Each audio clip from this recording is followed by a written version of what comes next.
కాదు మ్యామ్, ఇప్పుడు మీరు చెప్తున్నారు అంటే కొంతమంది ఎట్లా అంటే ప్రీ లాంచింగ్ అనగానే చాలా ఇంట్రెస్టెడ్గా వెళ్ళిపోతూ ఉంటారు.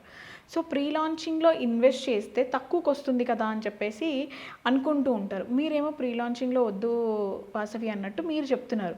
అసలు దాని వెనుక ఉన్న లూప్ హోల్ ఏంటంటారు? ప్రీ లాంచ్లో ఇన్వెస్ట్ చేయడం వద్దు అనట్లేదు, సెక్యూరిటీ తీసుకోమంటున్నాను. తక్కువ వస్తుంది. ఇప్పుడు ల్యాండ్ ఒక పేరు మీద ఉంటుందండి, కన్స్ట్రక్షన్ ఒకళ్ళు చేస్తారు, మనం ఎవరికి కడతాం ప్రీ లాంచ్లో? ఓకే, బిల్డర్కి కట్టామనుకోండి, అన్ని అప్రూవల్స్ వచ్చి కన్స్ట్రక్షన్ అయ్యేదాకా ఒక టెన్షన్ ఉంటుంది. ల్యాండ్ ఓనర్కి కట్టామనుకోండి, ఈ రోజు కాకపోతే రేపు పోయినా ఆయన పేరు మీద ఉంటుంది కాబట్టి మనకి రిజిస్ట్రేషన్ అవుతుంది. మనకు అన్ని అప్రూవల్స్ వచ్చేదాకా రిజిస్ట్రేషన్ కాదు కదా. అవును మ్యామ్. సో అది సెక్యూరిటీ ప్రాబ్లం కదా. అండ్ ఓ పెద్ద ఆయన వచ్చాడండి, ప్రీ లాంచ్లో ఒకళ్ళ దగ్గర కట్టాడు, ఆయన అదృష్టం బాగుండి డబ్బులు వెనక్కి తీసుకోగలిగాడు, మళ్ళీ నాకు ప్రీ లాంచే కావాలంటాడు. ఎందుకు సార్ మీకు ఈ వయసులో టెన్షన్ అంటే వాళ్ళకి అర్థం కాలేదు.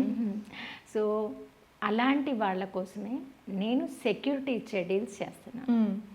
ప్రీ లాంచ్లో కూడా ఇన్వెస్ట్మెంట్ పెట్టినా నాకు సెక్యూరిటీ ఇంపార్టెంట్, నా కస్టమర్ సెక్యూరిటీ ఇంపార్టెంట్. నాకేమొస్తుంది అనేది అసలు నేను ఆలోచించనండి. కస్టమర్కి సెక్యూరిటీ ఇచ్చి కస్టమర్ బాగుంటే నేను happy, at the same time నాకు బాగుంటుంది. అండ్ నేను ఒక ప్రాజెక్ట్ వేసి అమ్మేసి ఏదో డబ్బులు తీసుకొని వెళ్ళిపోవాలి అనుకోలేదు, నేను ఒక ప్యాషన్తో చేస్తున్నాను. సో ఇలాంటి క్రిటికల్ సిచ్యువేషన్స్లో మ్యామ్ కొన్నిసార్లు కస్టమర్స్ ఎవరైతే ఉన్నారో వాళ్ళకి అటా ఇటా అన్నట్లు కొంచెం కన్ఫ్యూజ్ అవుతూ ఉంటారు. సో అలాంటి సిచ్యువేషన్లో సాయి అసోసియేట్స్ నుంచి నాగలక్ష్మి మేడం కస్టమర్స్కి ఎలా సపోర్ట్గా ఉంటున్నారు, ఆమె ఇచ్చే గైడెన్స్ ఏంటి? చెప్పాను కదా, ఒక ఫ్యామిలీ వెల్విషర్లా ఉంటుంది నా గైడెన్స్. మీ ఇంట్లో మీ పెద్దవాళ్ళు మీ ఇంట్లో మీకు ఏదైతే గైడ్ చేస్తారో దాంతో ప్రజెంట్ సిచ్యువేషన్కి ఎలా ఉండాలో కలిపి చెప్తానమాట. నేను ఈ జనరేషన్ వాళ్ళందరూ కూడా హ్యాపీ ఫీల్ అయ్యి మంచి రిటర్న్స్ అప్రిషియేషన్ వచ్చేయే సజెస్ట్ చేస్తాను. ఇప్పుడు మేడం అన్ని ప్రీ లాంచ్లో పెట్టద్దు అంటుంది, మనకి డబ్బులు ఎలా లాభం వస్తుంది అనుకుంటున్నారు, కానీ నేను పెట్టద్దు అని చెప్పలేదు, సెక్యూరిటీ చూసుకోమంటున్నా. మనం ఇప్పుడు ఒక చోట ఇన్వెస్ట్ చేయడానికి వెళ్ళేటప్పుడు ఆ ల్యాండ్ ఏ ఏరియాలో ఉంది, ఇన్వెస్ట్ చేయడం వల్ల అప్రిషియేషన్ వస్తుందా రాదా, చుట్టూ సరౌండింగ్స్ ఏంటి, డెవలప్మెంట్స్ ఏంటి, ఇక్కడ ఇన్వెస్ట్ చేయడం వల్ల గ్యారంటీ ఎందుకు వస్తుంది అనేది. నేను ఫార్మాసిటీ అనేది ఏదైతే చెప్తున్నారో దాని డెప్త్కి వెళ్ళి చూసి వచ్చి మరీ నేను చెప్తున్నాను. వర్క్ జరుగుతుందా లేదా, ఎందుకు ఇన్వెస్ట్ చేయాలి కస్టమరు అనే లెక్కలో చూసి మరీ చెప్తున్నాను. డైలీ 300 కిలోమీటర్స్ తిరిగానండి, ఒక రీసెర్చ్ చేశాను. నా ప్రజెంటేషను రీసెర్చ్ చేసిన తర్వాత ఇస్తున్నది. సో అందుకే చెప్పాను, నేను ఏ బిల్డర్ పేరు చెప్పను, ఏ ల్యాండ్ ఓనర్ పేరు చెప్పను. సాయి అసోసియేట్ అనేది ఏ బడ్జెట్ నుంచి ఏ బడ్జెట్ దాకా ఇన్వెస్ట్ చేయాలి, ఎందుకు ఇన్వెస్ట్ చేయాలి, ఎలా ఇన్వెస్ట్ చేయాలి. సపోజ్ ఇప్పుడు మీరు వచ్చారండి నా దగ్గరికి, మీ దగ్గర ఒక 50 లక్షలు ఉన్నాయి. ఓకే, మీరు వచ్చేటప్పుడు బోలెడ్ డౌట్స్ కన్ఫ్యూషన్తో వస్తారు నా దగ్గరికి. వచ్చిన తర్వాత ఫస్ట్ నేను మీ ఏంటి స్టేటస్ మీన్స్ మీరు ఈ బడ్జెట్ని ఎంత కష్టపడి తెస్తున్నారు, ఎలా ఇన్వెస్ట్ చేయాలి అనేది నేను గైడ్ చేస్తాను. సపోజ్ మీకు ఉండడానికి ఇల్లు లేదనుకోండి, ఫస్ట్ ప్రిఫరెన్స్ ఇంటి మీద ఇవ్వమంట. సొంత ఇల్లు కావాలి ఎవరికైనా, ఇంటి మీద పెట్టమంటాను. తర్వాత మీకు ఉండడానికి ఇల్లుండి ఇన్వెస్ట్మెంట్ పర్పస్ అనుకోండి, మీకు మంత్లీ రిటర్న్స్ కావాలి అంటే కమర్షియల్లో ఇన్వెస్ట్ చేయిస్తాం. ఎందుకు, మీకు వచ్చే ప్యాకేజ్ సరిపోవట్లేదు. సో మంత్లీ రెంట్ వస్తుంది, రెంట్ కమర్షియల్లో అయితేనే బాగా వస్తుంది. రెసిడెన్షియల్లో ప్రతి సంవత్సరం అగ్రిమెంట్ మారిపోతుంది, ఖాళీ చేసినప్పుడల్లా మళ్ళీ సంవత్సరం రిపేర్లు చేయించి ఇవ్వాలి.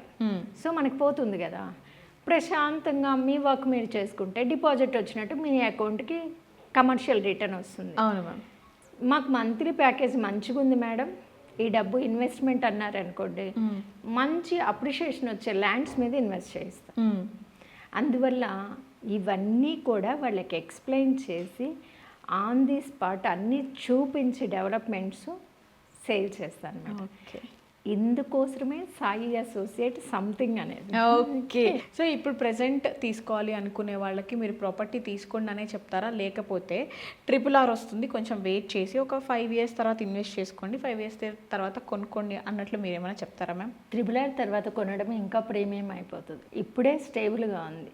తెలివైన వాళ్ళు ఇన్వెస్ట్ చేయడానికి రైట్ టైం అండి. చాలామందిని చూడండి ఒకసారి. ఇప్పుడు ఈరోజు రేటు సపోజ్ ఈరోజు పడిపోయిందండి, గోల్డ్ కొంచెం తగ్గింది, అందరు గమ్ము కూర్చుంటారు. రేపు 10,000 పెరగగానే పరిగెట్టుకుంటూ క్యూ కడతారు. పెరిగేటప్పుడు పరిగెడతారు, తగ్గినప్పుడు ధైర్యం చేయరు.